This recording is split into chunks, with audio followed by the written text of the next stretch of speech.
여러분 안녕하세요. 우리 몸은 노화가 진행되면서 여기저기 건강에 적신호가 켜지게 마련입니다.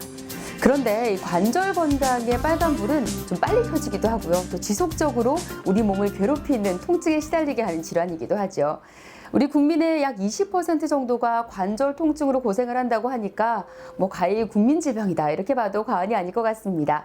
자, 그래서 준비했습니다. 오늘 모든 관절을 다 짚어볼 수는 없고요. 특히 무릎 관절에 대해서 자세히 알아보도록 할 텐데요. 정형외과 전문의 전대철 원장님과 함께하겠습니다. 어서 오세요. 네, 안녕하세요.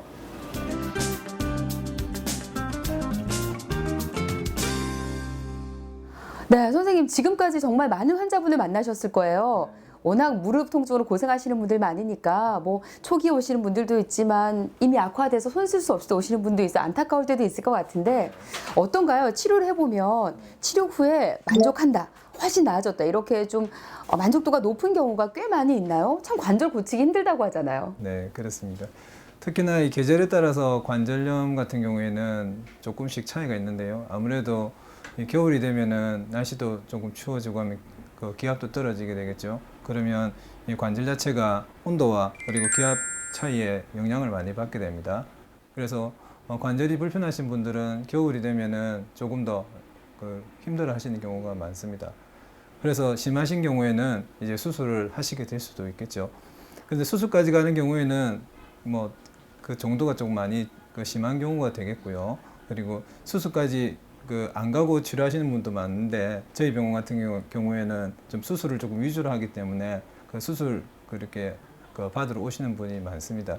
그리고 수술을 받고 나시면 대개는 한 90% 이상 정도는 만족을 하시고 나머지 분들은 경과를 계속 좀 지켜보시면 대체로 좀 호전되는 걸로 생각하고 있습니다. 네, 아무래도 좀 질환 초기에 찾아오게 되면 간단하게 증상이 호전되겠지만 수술이 필요한 경우에는 적절한 수술적 치료를 해서 나아진다면 그것도 굉장히 반가운 일인데요.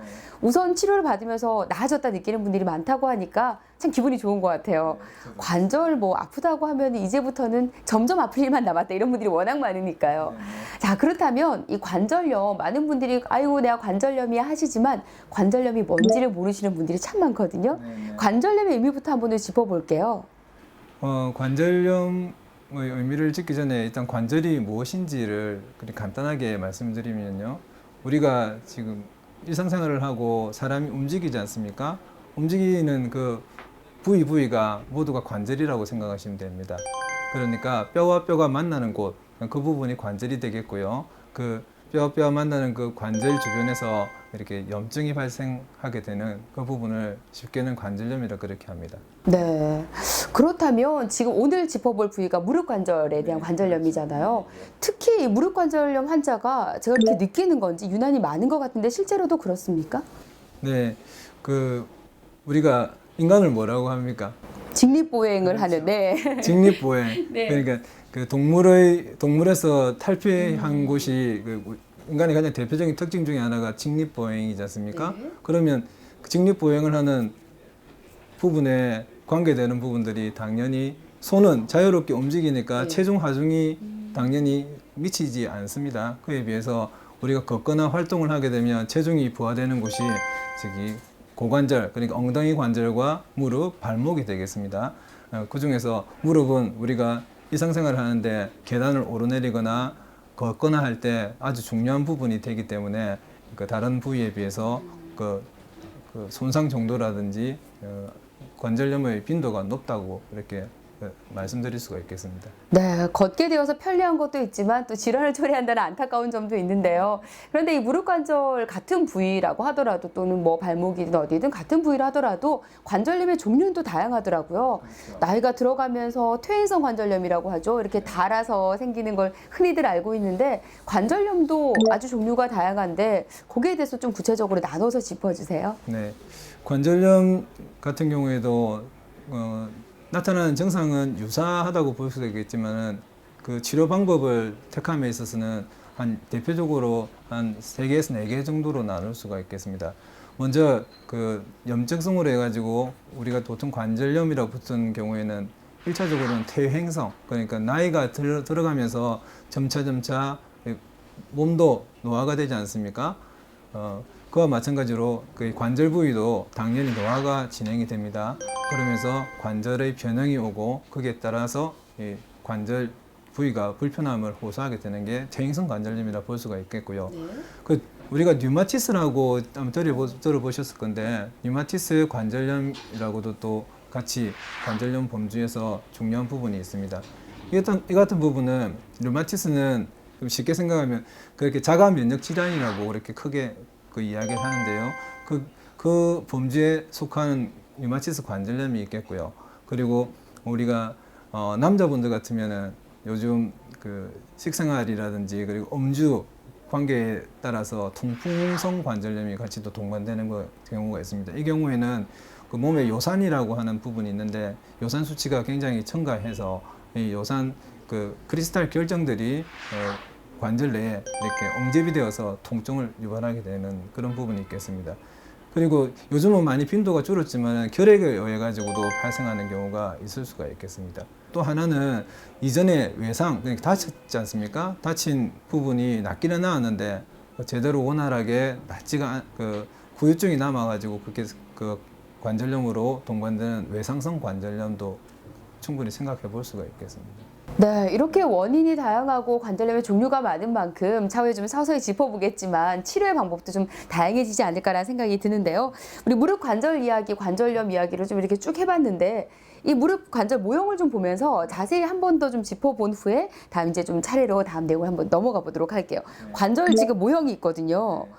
어떻게 이루어져 있는 부위인지 이거 좀 생소하네요, 저에게는. 네, 그 지금 모형으로 되어 있는데 피부가 있다 생각하시면 되겠죠. 일단 피부 부분은 우리가 상상으로 맡기도록 하겠습니다. 피부 안쪽을 보면 이렇게 아래 위쪽으로 근육이 연결되고 우리 무릎 바로 앞쪽에 또 동그랗게 만져지는 뼈가 있습니다. 그 뼈 부분을 안쪽을 보시면 이렇게 슬개골이라고 이렇게 명명을 합니다. 그는 슬개골이 앞쪽에 위치해 있으며 그리고 우리 대퇴골, 넓적다리라고부터 하지 않습니까? 허벅지에서 큰 뼈, 대퇴골이 위쪽에 위치하고 아래쪽으로는 정강뼈라고 우리가 이야기하지 않습니까? 정형외과에서는 여기 경골이라고 이야기합니다. 경골이 있고 바깥쪽에 우리 종아리뼈라고 이야기하는 경골이 비골이 서로 이렇게 만나게 됩니다. 그래서 경골과 비골 그리고 슬개골이 세 개가 모여가지고 무릎 관절을 형성해서 움직임을 제공할 수가 있는데요. 이 뼈끼리 만나면 뼈의 안정성을 부여하기 위해서 대표적으로 인대들이 크게 4개가 위치를 하고 있습니다. 이 바깥쪽에 외척척부인대와 내척척부인대 그리고 안쪽을 자세히 보시면 전방 십자인대와 후방 십자인대 이렇게 크게 4가지 구조물로 나눌 수가 있겠습니다. 그리고 또 한 가지는 뼈와 뼈끼리 만나면은 분명히 이상이 생길 수가 있습니다. 그래서 완충작용을 하기 위해서 뼈와 뼈끼리 직접 만나는 걸 이렇게 완충을 할 수 있는 딱딱한 고무 같은 그 반월상 연골이 안에 존재하고 있습니다. 그리고 이 구조를 전체적으로 싸고 있는 그 막이 있습니다. 그래서 관절막이 둘러싸고 있으면서 이 관절막 안에는 윤활유 역할을 하는 관절액이 이렇게 차지를 하게 됩니다. 그래서 크게 이렇게 구조를 형성하게 되고 이 구조물 중에서 한 곳이라도 이상이 생기거나 하면은 관절염 증상 그리고 이상 유무로서 통증이 발생하고 우리 일상생활에 장애를 초래하게 되는 것입니다. 야, 이렇게 무릎 저희 밖에서 볼 때는 아주 단순한 구조라고 생각했는데 큰 뼈 2개가 만난 것 같았는데 자세히 보니 이렇게 복잡한 구조니 문제가 생길 가능성이 높겠구나 이런 생각이 들기도 해요. 그런데 흔히 사실 남녀의 몸 구조가 다르지도 않은데 특히 무릎 구조는요. 그런데 왜 여성분들이 더 관절염이 많은가 이런 얘기를 하거든요. 가만히 보면 이상해요. 왜 그럴까요, 선생님?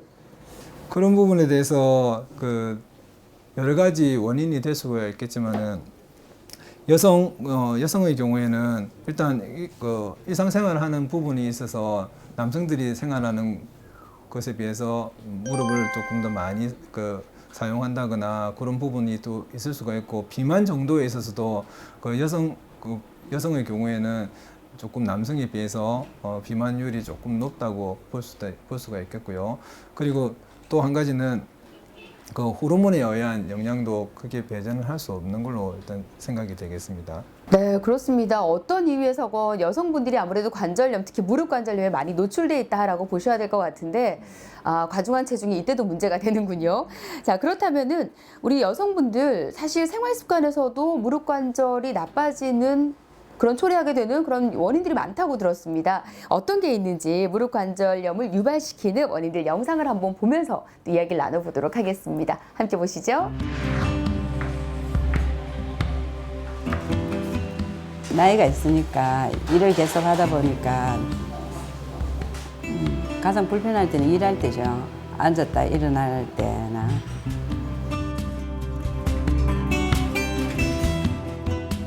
찡하니 무릎에서 뭐 느낌이 오는 것 같고 그럴 때는 일하기가 좀 힘들 정도로 통증을 느낄 때가 있어요.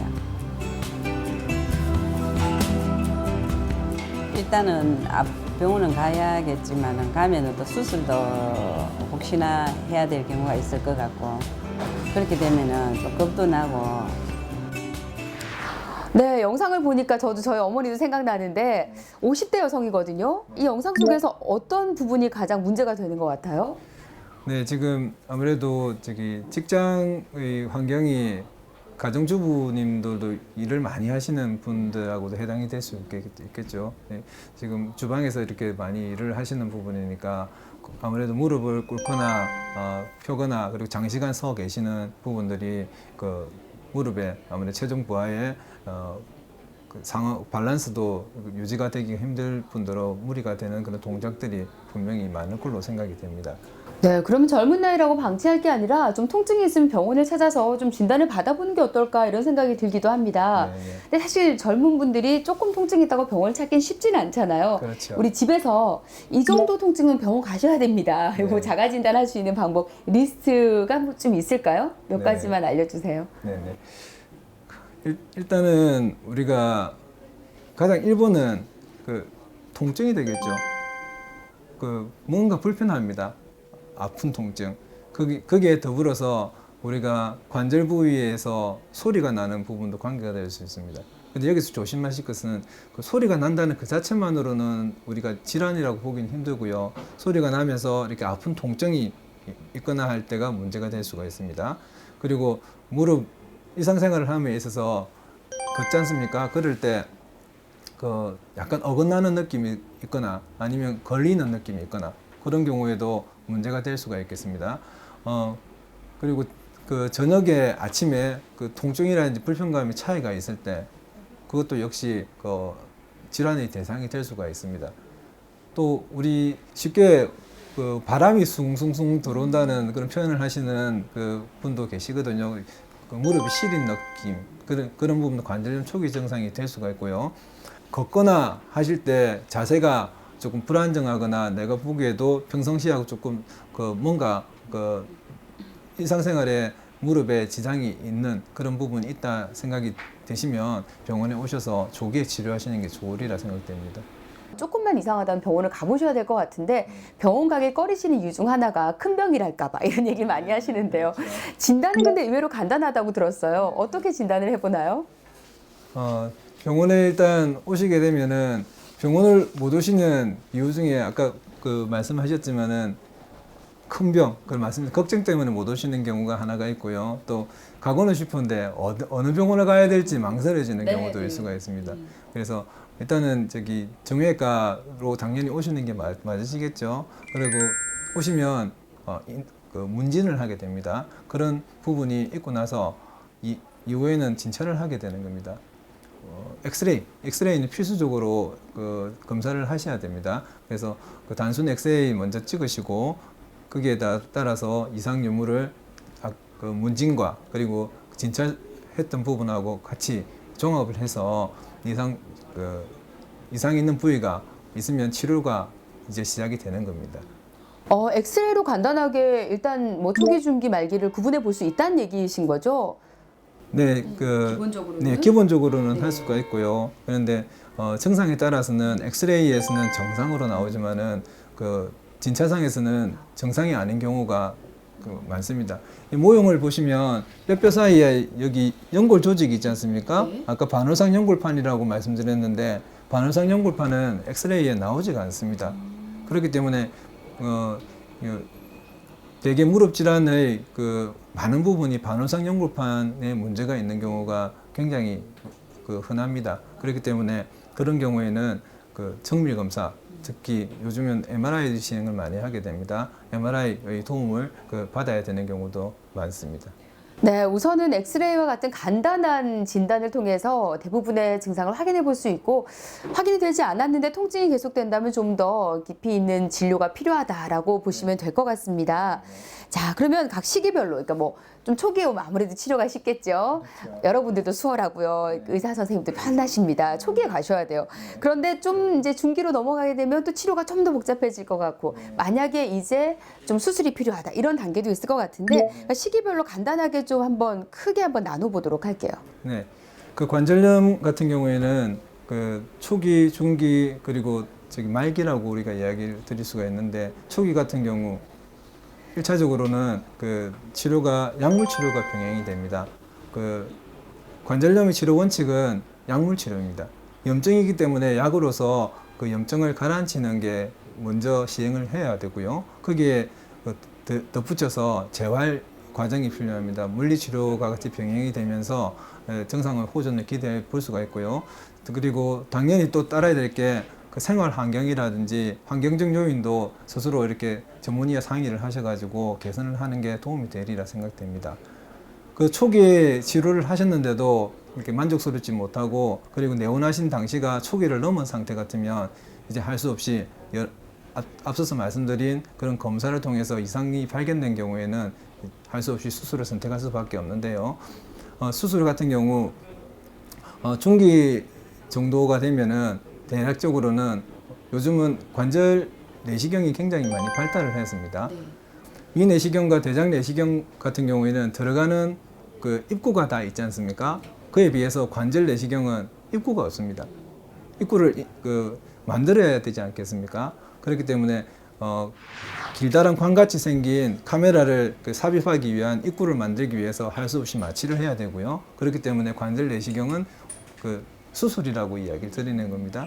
그래서 0.5cm 정도의 그런 구멍을 2개에서 3개 정도 만들어서 거기를 통해서 조작을 해서 그 관절 안의 이상을 중기 정도 되면 치료를 볼 수가 있고 그리고 많은 효과를 볼 수가 있겠습니다. 그런데 애석하게도 예원하셨을 당시 중기의 치료도 힘든 경우도 있습니다. 그런 경우에는 연골이 많이 이렇게 손상을 입어서 연골 자체가 없어진 경우도 있습니다. 그리고 뼈의 변형도 심한 경우도 있고 그래서 그 약물 치료 그리고 재활 치료 그리고 관절 내시경 치료에서도 효과를 보기가 힘든 경우가 있습니다. 그럴 경우에는 할 수 없이 인공 관절 치환술이라고 우리 보통 인공 관절이라고 하지 않습니까? 그렇게 인공 관절을 뼈의 안 좋은 부분을 대치를 해서 그 부분을 해결해 드리는 그런 방법을 사용하고 있습니다. 네, 그러면 이제 이쯤에서 수술을 하게 되면 얼마나 일상생활에 불편이 있을까 이제 이런 걱정을 또 하시게 되는데요. 앞서 이야기하신 대로 중기 정도의 수술을 한다면 내시경 수술이 가능할 거고요. 그리고 좀 더 이제 진행이 된 경우라면 인공관절을 이제 치환하는 그런 방법을 쓰게 될 텐데 이런 수술 방법에 따라서도 그 일상생활에 좀 아무래도 변화를 주는 정도가 달라질 것 같고 경과도 달라질 것 같은데 좀 분리를 해서 소개를 간단히 해주세요. 네, 아까 초기에는 약물 치료로 말씀을 드렸고요. 중기에는 관절 내시경을 말씀드렸고, 말기, 후기에는 인공 관절을 말씀드렸는데요. 그 관절 내시경 같은 경우에는 수술을 시행하고 나서 보통 한 이틀이나 3일 정도, 2, 3일 안쪽으로 해가지고 일상생활에 복귀할 수 있는 정도는 가능합니다. 그리고 인공 관절 같은 경우에는 염증이라는 그런 부분이 관찰되지 않은 상태에서 대개 한 일주일 정도 지나시면 독자적으로 일상생활을 하실 수 있는 정도까지는 되는 지금 상황입니다. 야, 생각보다는 빨리 일상에 복귀가 가능한데요. 요즘은 어떤가요? 예전에는 10년 만에 바꿔줘야 된다 이런 얘기 있었는데 수명을 어느 정도 보나요?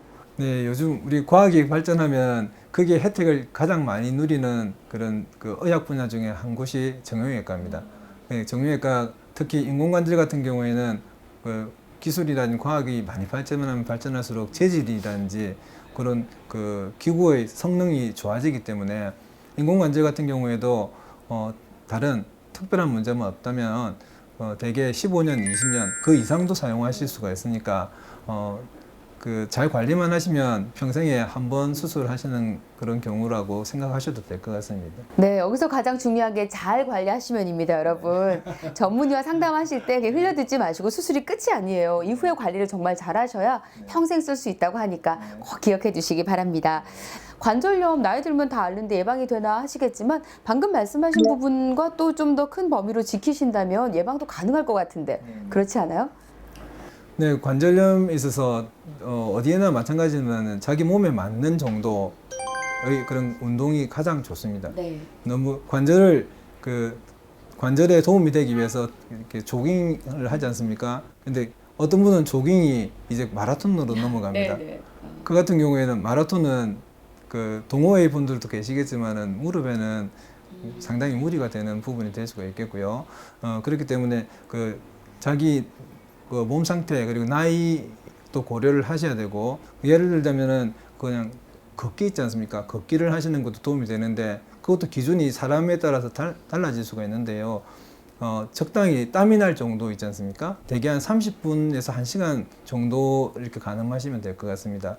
그리고 수영 같은 경우에도 이 저병이라든지 과격한 그런 동작을 피해 주시는 게 낫고 그 몸에 맞는 정도의 수영도 굉장히 도움이 될 수가 있겠습니다.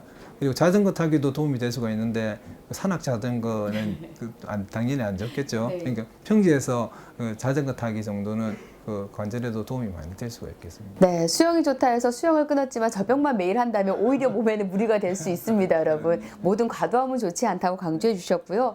그리고 관절이 좋다고 해서 특히 좀 연세 지긋하신 분들은 약도 많이 챙겨 드시고 음식 조심하시는데 관절에 좋은 음식 진짜 실제로 따로 있을까요? 네, 관절에 좋은 음식들을 이렇게 말씀을 드리면 되게 관절도 염증이지 않습니까? 우리 염증에 좋은 그런 음식 하면은 우리가 대표적으로 우리 한국인이 주로 많이 먹는 게 뭐가 있습니까? 마늘이 되겠죠. 마늘도 있고 그리고 생강이라든지 그런 부분들도 추천해 볼 수가 있는 그런 음식이 되겠습니다. 그리고 관절 그 성분하고 관절 성분에도 조금 도움이 될 수 있는 부분들은 우리 덩푸른 생선 있지 않습니까? 대표적인 게 고등어라든지 꽁치라든지 그런 부분이 될 수가 있는데요. 이때 주의하실 분이 관절염 중에서 아까 통풍성 관절염이라고 잠시 제가 말씀을 드렸는데 통풍성 관절염 같은 경우에는 덩푸른 생선은 절대 드시면 안 되겠습니다. 예, 그리고 그 채소류에서는 뭐 당근이라든지 시금치, 뭐 고구마나 바나나 그런 종류의 채소가 관절에 많이 도움이 된다고 이렇게 나와 있습니다. 네, 건강에 좋은 게 일단 관절에서 좋네요. 네, 진짜 실제로 관절염이 생기지 않도록 예방하는 음식이나 운동에서부터 관절염이 있을 때 또는 수술 후의 운동요법까지 상세히 짚어주셨는데요. 그래도 마지막으로 아직까지 이 무릎 관절염 환자들에게 이 말씀은 못 드린 것 같아 또는 한 번 더 강조하고 싶다 이런 얘기 있을 것 같아요. 원장님 부탁드립니다. 네. 그 관절 같은 경우에는 제가 서두에도 계속 일관되게 말씀드리지만은 적당한 운동이 필수적입니다. 그리고 적당한 운동을 하시면 당연히 우리 자기 체중의 적당한 정도의 체중이 유지가 되지 않겠습니까? 비만 같은 경우에도 관절에는 대단히 그 적신호를 그렇게 알려주는 부분이 될 수가 있겠습니다. 그리고 일상생활하고 그 직장생활에 있어서 조그만 불편함이 자꾸 쌓이다 보면 큰 병으로 이렇게 그 진행을 할 수가 있기 때문에 초기에 조그만 불편함들이 일상생활이나 직장생활에 힘들어질 경우에는 조기에 오셔서 의논을 하시고 적절한 방법을 찾으시면 크게 많은 걱정은 덜어드릴 수가 있으리라고 생각합니다. 네, 고맙습니다. 네, 오늘 관절염, 특히 무릎 관절염에 대해서 자세히 알아보았는데요. 작은 생활 습관 하나 때문에 신체 밸런스가 깨지기도 하고요. 또 관리를 잘못해서 또는 초기에 치료할 시기를 놓쳐서 건강이 악화되는 경우가 아주 많습니다.